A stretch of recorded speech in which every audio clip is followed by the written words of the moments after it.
There is a moment in some relationships that feels so bizarre, you don't even know how to deal with it. What we doing there? It's like one day you realize that instead of talking to an adult, you're talking to a child. You're constantly putting away things they've left out. You're coaxing them into doing tasks that they should want to do for themselves and dealing with actual tantrums because you ask them to perform adult tasks. Not like that. Get your head out of the gutter. But you're sitting there thinking, when did I become the responsible one? And why do I sound like somebody's mum or dad instead of somebody's partner? You find yourself trapped in a regressive spiral. The more you organize, the less they initiate. The more you remember, the less they forget. And without meaning to, you find yourself in this weird parent-child dynamic. It's something that isn't talked about that often, so we're going to talk about it. I'm Sam, and this is The Connection Room. Now, the default view is that one person is controlling or one person is a lazy bum. But that's really unhelpful and a very simplistic way of viewing things.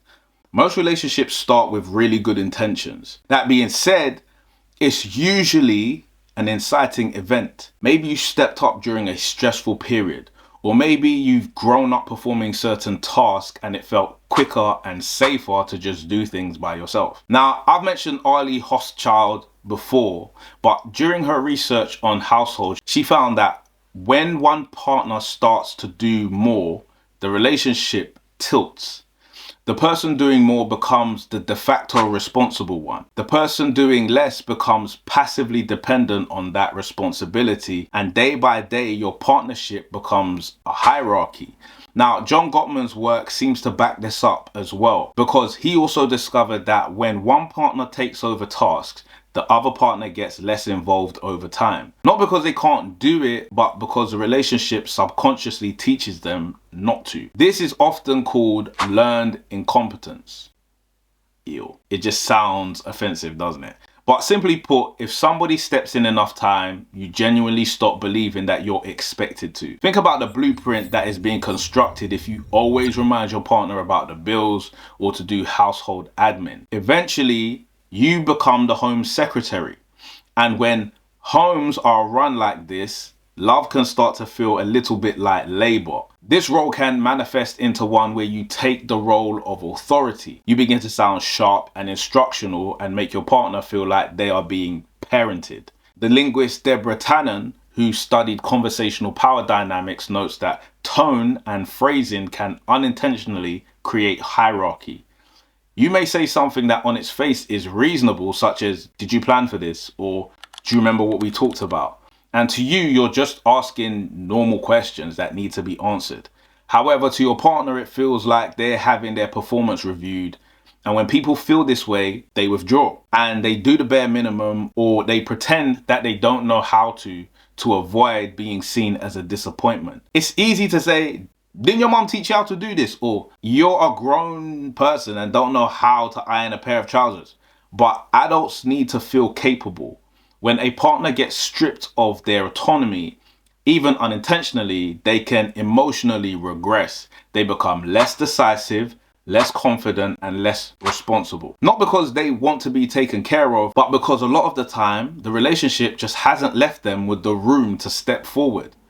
Now, this also has an effect on desire too. I bet that one made you sit up, didn't it? Esther Perel points out that erotic desire needs equality, independence, and here's the most important one for us, mutual admiration. You cannot desire someone you feel responsible for, and you can't feel free with somebody who feels like they're auditing you. Parent-child dynamics aren't just a heavy burden on your relationship, it's a death knell for intimacy and romance. You just can't be your partner's parent and partner at the same time. One role X's out the other. If you're the one doing everything, the reminding, the planning, the emotional management, eventually you will grow to resent your partner.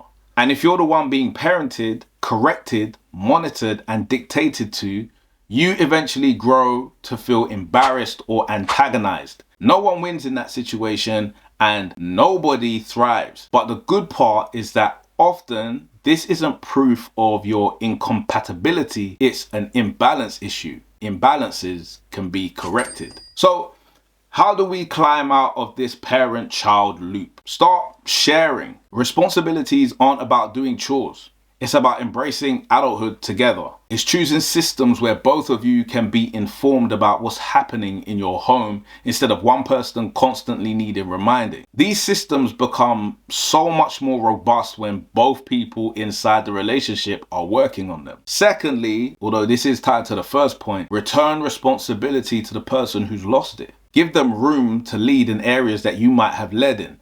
Let them put away some dishes or break out the Henry Hoover. And as tempting as it might be to tell them they're doing it wrong or they missed a bit, zip it. Adults, like children, learn through doing. They don't need constant supervision, enhancing their trepidation and making them feel like abandoning or retreating. Lastly, bring back some admiration. See your partner as somebody who can be capable and responsible. Not somebody who will fall into destitution without your guidance, but as someone who has just forgotten what they can bring to an adult relationship. The moment you stop carrying everything, your partner has a chance to pick something up. And when they do, you have the space to step out of a parental role back into a partnership one. And together, you can both step into the challenging but rewarding world of an adult relationship, in which you can create something fairer, more intimate and more alive than you could ever imagine. This parent-child dynamic doesn't happen because one partner is weak and one partner is strong. It happens because over time, the relationship's environment caused an imbalance. That's it. So if you've ever dealt with this, were you able to correct it?